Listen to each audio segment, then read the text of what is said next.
Hi church, happy Friday. Restrictions are lifting. Yes, I can hear your excitement from here. So one very important thing, we as a church leadership team have been consistently planning, reviewing, replanning how we can get back together in a COVID safe way across both campuses as soon as we can. And so this Wednesday, you're going to receive an email from us. It's a survey. We want everybody to complete it because it'll help us plan how we can get back together as quickly as we can.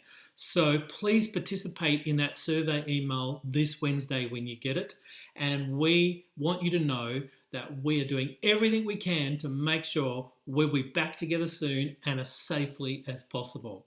Now, Kings chapter 22 and chapter 23, it's the story of Josiah.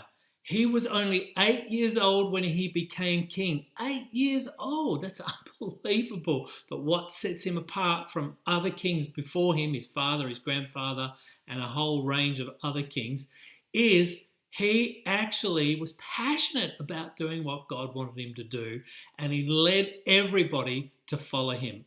Now, he was 8 years when he became king, but he was 18, 10 years later. He had to wait 10 years until he had his moment where he heard the book of the law of God, brought it to the people, and through devotion to God said, we are going to be doing this together. Now, I know we haven't been in lockdown for 10 years, but like Josiah, when things happen that we don't expect, then God is doing something. And you know what? There's an opportunity coming our way like there was for him. But that 10-year preparation, he had to respond to, and he did. And so when the moment came, he was absolutely ready to do what God had put him there to do. Is that true for you and me as we come out of lockdown? I hope so. We want to be ready to passionately and with devotion follow our God and help others do the same, just like Josiah did. And that's why he's remembered as one of their great kings. Now, Sunday, 10 a.m., we have Pastor Melinda Dwight from Alpha Australia sharing with us in our service. And we've got some live elements. It's going to be a great service. Melinda is a great friend to UniHill Church, and you might know her as the leader of Alpha. And so make sure you join us and invite someone to do so, so they can actually hear what Melinda's got to say. And one final thing, I want to give you a missions update. And in fact, I'm going to let Scott do it because they've produced a great little video clip around, well, guess what they did when they came out of lockdown, talk about helping their community. They helped build a park in Liverpool in the UK. Now, our financial and prayer support through our missions giving and our missions program helps them to actually transform that city of Liverpool in the UK. So have a look at this. Thanks, Scott.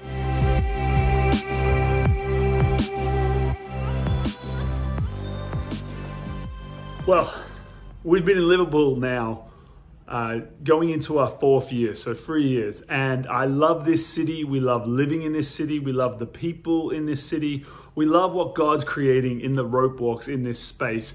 But one of the things that's just been on our hearts since we arrived has been how great this city is. If you look at the Google map of Liverpool, you'll see really quickly that what's missing is green space. And coming from Australia, this was like obvious to us from the beginning that there was this lack of parks, these lack of green spaces for the kids to run around.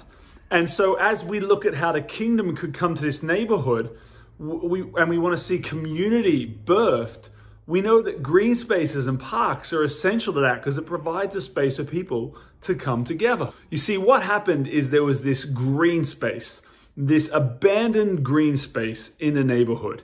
It was overgrown and unkept, and it wasn't a park because there was every chance they were going to build more apartment buildings on it, and a lot of people had been lobbying to make it a park, and the council at the beginning of this year finally said this will be a green space moving forward. But they also said we can't budget maintaining it.